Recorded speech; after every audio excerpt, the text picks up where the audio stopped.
We'll move on now to the U.S. Stock Index futures pointed to a slightly weak open this Friday as the latest U.S. jobs report and speeches by U.S. central bankers get ready to take center stage.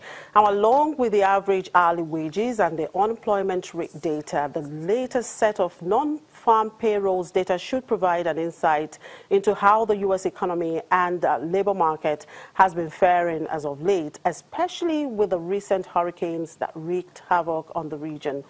Sticking with data, wholesale trade will come out at 10 a.m. Eastern Time, while consumer credit will be released at 3 p.m. Eastern Time. Now, let's bring in my colleague in New York, Jill Maladrino, to tell us more. Good morning, Jill. The all-important employment report was just released in the U.S. What are the numbers saying? For the month of September, there's actually a loss of 33,000 jobs versus consensus of 100,000 that were expected to be created. Part of that is due to the hurricanes that we had earlier in the month of September. The unemployment rate came in at 4.5% versus consensus of 4.4%. And the key piece of data, wage growth, came in at actually 0.5% versus expectations of just 0.3%. Right now, we're seeing S&P futures. They're trading about 4 points lower following the employment report. Perhaps traders are thinking with the lower employment rate and more job growth that the Fed might potentially hike in December.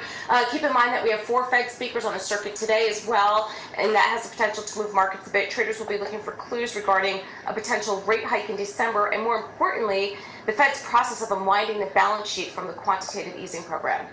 Now, the U.S. markets continue to break through record highs among historically low volatility. What is driving this move?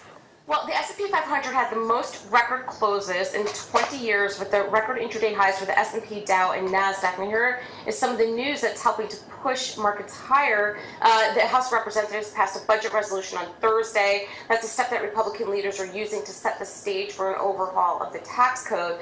The Senate Budget Committee is planning to vote on a separate budget on Thursday, and Republicans are planning to write a single measure that will pass both chambers. Another big story remains who President Trump will pick for his Fed chief if Janet Yellen isn't selected for another term. Now, the Journal is reporting last week that Trump interviewed former Fed Governor Kevin Warsh for the job, along with current Fed Governor Jerome Powell. Other names mentioned were Yellen and his top economic advisor, Gary Cohn. Wildcards include Stanford University economist John Taylor. He may also be one, along with John Allison. He's the former CEO of BB&T Bank. All has been speculated over the last few weeks. The October effect has a reputation for making some investors nervous with the major U.S. major averages at all-time highs. Are traders really that worried? Well, you know what, if you isolate trading action, it would appear that there is zero fear in the market.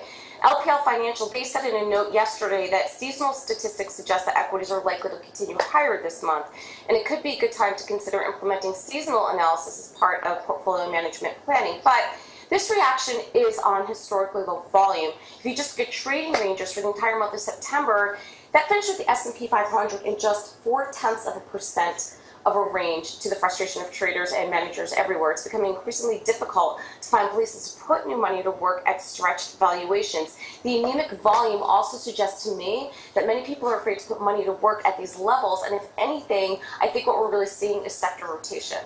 Well, Jill, the month of October has just started. Perhaps there might just be a rotation before the month runs out, I mean, in terms of the volume, and I'm sure that would be good news for the traders. Enjoy the rest of the day. Okay. Right, we're moving now to Asia, where markets rose across the board on Friday ahead of the crucial U.S. non-farm payrolls. Australia's ASX 200 advanced 58.93 points, with all but the utilities sector closing in positive territory.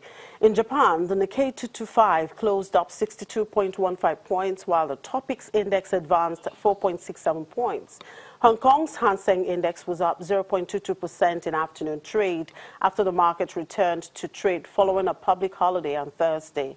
Markets in China and South Korea remain shut for public holidays.